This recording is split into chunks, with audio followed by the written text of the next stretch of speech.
Deputy President. Dr. John Kaye. At the end of November, world leaders will head to Paris for their 21st attempt at an all-country agreement to control anthropogenic greenhouse gas emissions. The Conference of Parties, COP21, will aim for a legally binding universal agreement to cut emissions to keep global average temperature rises below 2 degrees. There is some evidence that the 21st attempt will be the one that is successful. In September 2014, President Barack Obama told Twitter that, quote, "We are the first generation to feel the effects of climate change and the last generation who can do something about it." But some but not all of the Obama administration's actions suggest that this is more than just mere rhetoric. Despite allowing Shell to drill in the Arctic, the President is moving to close America's most polluting fossil fuel power stations. The spiritual leader of the world's 1.2 billion Catholics defied the Conservatives in his own organisation, including Cardinal George Pell, to come out firmly on the side of global action to defeat climate change. Pope Francis's Laudato Si dismisses denialism and identifies the critical and inextricable links between slashing greenhouse gas emissions and addressing the inequitable distribution of wealth and access to resources that traps billions of people in poverty.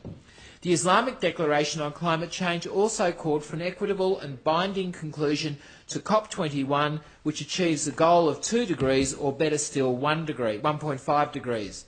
Newly elected Canadian Prime Minister Justin Trudeau has vowed to break with his predecessor's policies and create a national emissions target that includes a price on carbon. The Australian government goes to the conference with a new Prime Minister, but one who leads the same coalition of Liberals and Nationals. Malcolm Turnbull, to his credit, has in the past had the courage to acknowledge the reality and the urgency of reducing greenhouse gas emissions. But he is also the leader who now echoes his Liberal Party predecessors, Tony Abbott and John Howard, with dog-whistle excuses, including a claim that a ban on coal exports, quote, would not make the blindest bit of difference to global emissions, end quote. Australia has the second highest per capita emissions, only to be beaten by the United Arab Emirates, and that country is dramatically decreasing its contribution to climate change while our country is increasing it.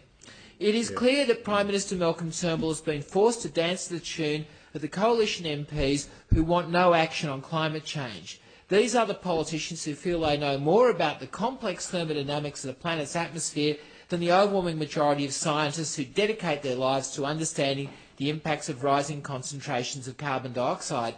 Even worse are those politicians who know they are not qualified to have an opinion on the science, but nonetheless pander to the constituency that is trapped by the conspiracy theories that emerge from the darkest corners of the internet. Mr Turnbull's conscience in this matter is his business, but the future of the planet is everybody's destiny. Ironically for Australia, this is not a big ask. If this nation does eliminate fossil fuels from its energy mix, the worst that could happen would be a sustained improvement in human health, an end to some of the nastiest land use conflicts, protection of critical environments, long-term energy cost stability, and the opportunity to build a robust export industry. All that stands between this future and Australia of today is a political process that is captured by the fossil fuel industry. The dysfunctional and chaotic response of state and federal governments to communities seeking to protect themselves from coal seam gas projects and coal mines is evidence that the fossil fuel industry continues to call the shots. The real risk is that these same forces will have Australia wrecking a global consensus for binding outcomes. That is why moves to isolate the fossil fuel industry are now more urgent than ever before.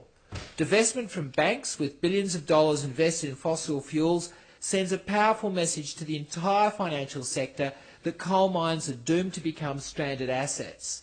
The 2-degree ask may not be enough to save the planet, but it will be an important starting point for a debate that is essential if this planet is to avoid the worst aspects of global warming. On the weekend before COP21 begins, Australians across Australia and around the world, climate activists, unions, churches and community members will be making their voices heard to make it impossible for leaders like Malcolm Turnbull to continue to dance to the tune of the fossil fuel industry.